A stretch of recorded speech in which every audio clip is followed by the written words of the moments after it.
Hola, bon dia. Avui anem a parlar de la prehistòria. Issa de les primeres fases que anem a estudiar enguany. D'acord? Vinga, què com en podem dir de la prehistòria? La prehistòria la podem dividir principalment per a nosaltres en dues etapes grans, en el paleolític i en el neolític. El paleolític, que va començar fa 3 milions d'anys, i el neolític, que va començar fa uns 10.000 anys, quan s'acaba el paleolític, ¿vale? El neolític acaba en la invenció de l'escriptura, fa uns 6.000 anys, d'acord? Són les etapes prehistòriques. Dins d'elles ja coneguem l'evolució de l'home, ¿vale? Podem a lo millor diferenciar entre els últims, nosaltres que ja som el mono més evolucionat, que som l'Homo sapiens, i abans de nosaltres ja teníem els anteriors, no? El Cromagnon, Neandertal, Erectus, que és en el moment en el que el mono ja es va incorporar, ¿vale? En aquest procés cap a darrere. Però això que ens sona un poquet suficient. Què anem a poder aprendre de la prehistòria? Paleolític i neolític. Paleolític. 4 cosetes importants del paleolític. La primera és que eren nòmades, que no vivien en un lloc concret, sinó que anaven per ahí, per tot arreu del món caminant, no s'establien en ciutats ni en poblats, ¿vale?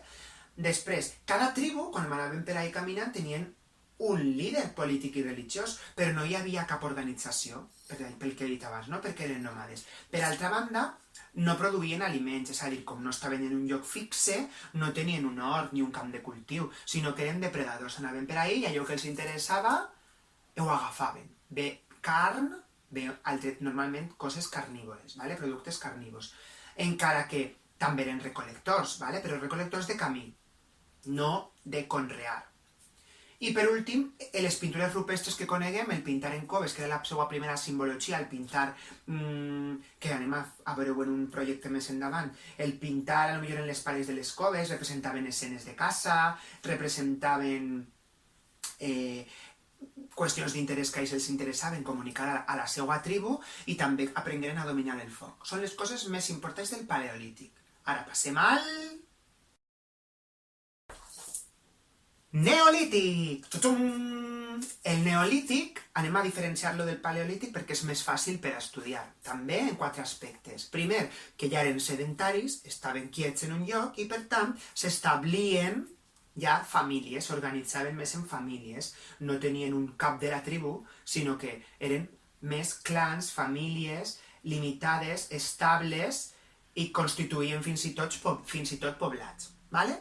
Tercera coseta, que aprengueren a fer productes propis, cistelleria, ceràmica, teixits, començaren a vestir-se, i després ja per últim, el quart aspecte és que teníem noves ferramentes i per tant ja no eren com a tal depredadors, caçadors o recol·lectors, sinó que tenien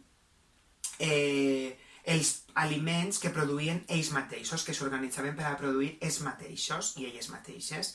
És a dir, no anaven per ahí d'una manera nòmada a caçar sense rumb definit, sinó que en el seu propi espai podien criar i podien conrear productes. Espero que la relació entre paleolític i neolític us hagi servit i si no, així teniu l'esquema gràcies a l'editorial Teide.